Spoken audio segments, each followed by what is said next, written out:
Sheet reference கேட்டாங்கன்னா கொடுத்துரு. Okay, அடுத்தது யாருன்னு பார்க்கலாமா? புஷ்பா, பரவாயில்லையே 70 அவுட் ஆஃப் 100 வாங்கியிருக்க. லாஸ்ட் டைம் பாஸ் ஆனியா புஷ்பா? இரு, உன்னோட ஆன்சர் ஷீட் தானான்னு பார்த்துக்கிறேன். இல்லை தப்பா ஏதாவது மார்க் போட்டனா? வாவ், ரொம்ப ஆச்சரியமா இருக்கு. எல்லா ஆன்சர்ஸும் கரெக்டா பண்ணிருக்க மாதிரி இருக்கே.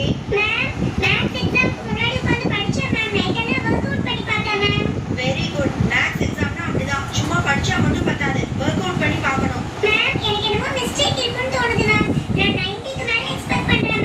என்ன புஷ்பா, நீ எக்ஸ்பெக்ட் பண்ணா பத்தாது, எழுதிருக்கணும். என்ன எழுதிருக்கியோ அதுக்கு தான் வரும். வா வா, வந்து சீக்கிரமா பேப்பர் வாங்கிட்டு போ. போயிட்டு அதுக்கப்புறமா கவுண்ட் பண்ணி பார்த்துட்டு ஏதாவது கரெக்ஷன் இருந்தா வந்து சொல்லுவா. சைலன்ஸ். ஸ்டூடெண்ட்ஸ், அங்க என்ன சிரிப்பு வேண்டியிருக்கு? சிரிக்கிறவங்க அடுத்தது என்ன மார்க் வாங்குறீங்கன்னு பார்க்க தானே போறேன். 90க்கு மேல வாங்க சொல்லி படிச்சு ப்ரிப்பேர் பண்ணிருக்கணும். சும்மா என்கிட்ட வந்து சொல்லிட்டு இருந்த ஒரு யூஸும் இல்ல. ஓகே, அடுத்தது யாருன்னு பார்க்கலாம். அடுத்தது யாரு? பப்ளி. வெரி குட் மா, எக்ஸலென்ட் மா. 5 அவுட் ஆஃப் 100. எந்திரிங்க, எல்லாரும் கிளாப் பண்ணுங்க.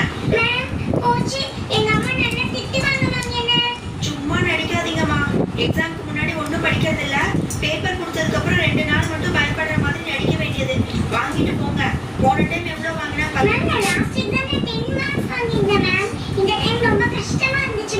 இந்த டைம் 5. வெரி குட் மா. அடுத்த டைம் இதை விட குறைஞ்சிரும் நினைக்கிறேன், இல்லையா?